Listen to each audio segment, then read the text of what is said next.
So, what's up mga kaserye? Andito ako ngayon sa kitchen. So, ako po ay magluluto ng sopas. Sopas na hindi manok yung aking sasangkap. So, tara mga kaserye!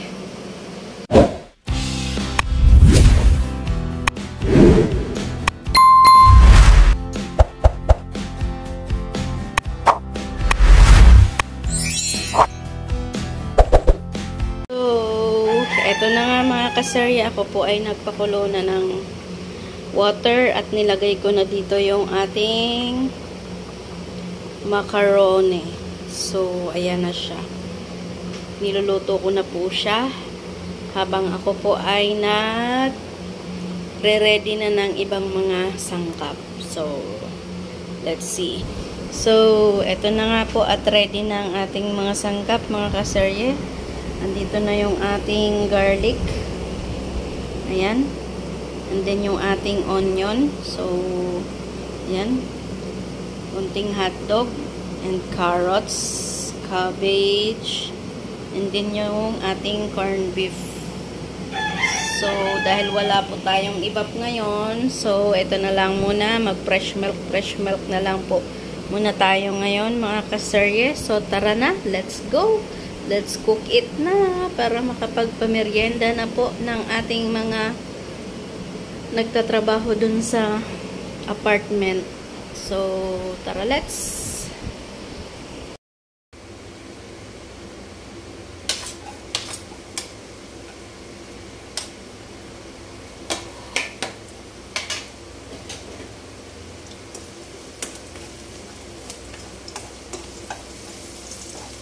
So, ayan, sauté na tayo mga kaserye ng ating garlic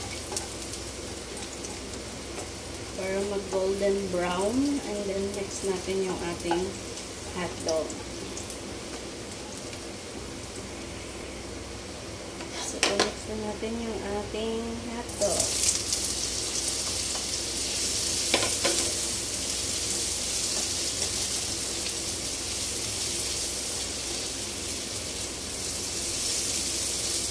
Fry ko muna natin ang ating hotdog. Mga kaserye. So, ayan naman. Okay na siguro ito. Lagyan natin ng konting pepper. Ayan. Dahil yung bunso ay hindi mahilig sa pepper. Ay, konti lang. Then, next na natin yung ating onion.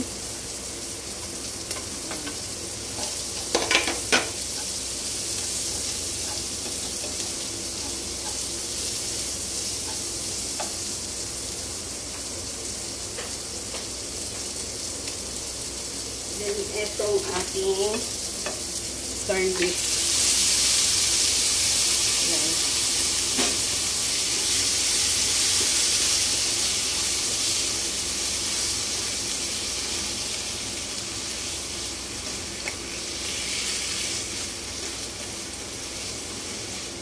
So, mabilis na lang po ito dahil luto na yung ating macaroni, ating noodles.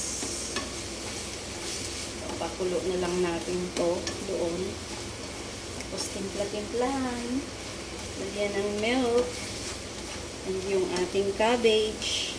And then, yan. Matatapos na. So, dito ko na rin ilalagay yung ating carrots, mga kaserye.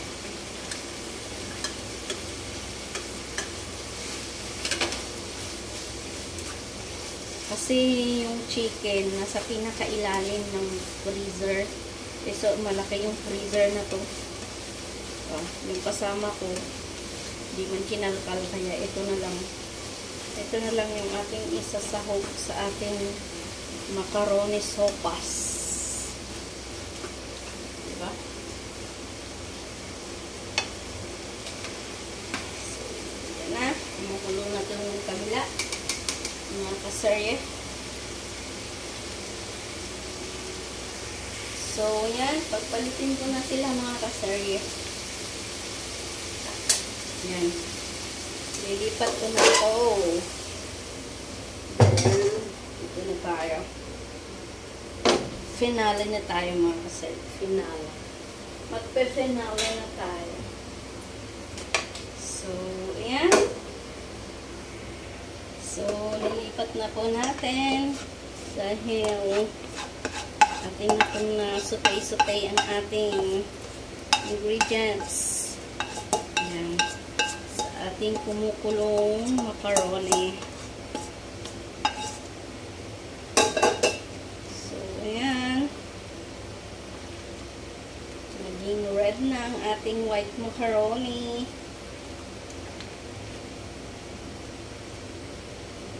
Timpla na lang. Ito lang.